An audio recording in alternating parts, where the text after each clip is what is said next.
মধু নামে এক ভাইয়া আমার টিকটকে কমেন্ট করেছেন আমি নাকি খুব অ্যাটিটিউড দেখাই। সে আমার একটা কমেন্টও বলছে খুব অ্যাটিটিউড তোমার।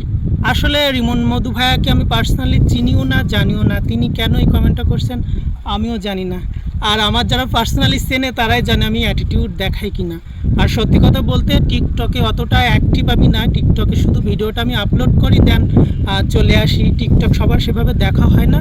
আর টিকটকটা খুলতে হয়, তাই টিকটক অ্যাকাউন্ট খোলা। আমার বেসিক্যালি আমি ইউটিউব এবং ফেসবুক পেজ নির্ভর ভিডিও বানাই। আর আমার নাচের ভিডিওগুলো কেটে কেটে আমি টিকটকে আপলোড দিই। তো ভাই আমাকে এই কমেন্টটা কেন করছেন আমি জানি না। ভাইয়া প্লিজ আপনি একটু রিপ্লাই দিয়ে জানাবেন যে কেন আপনি এই কথাটা বললেন। আপনার সাথে পার্সোনালি কোনো প্রবলেম আছে কিনা সেটাও জানাবেন। আর তুমি কিছু বলো।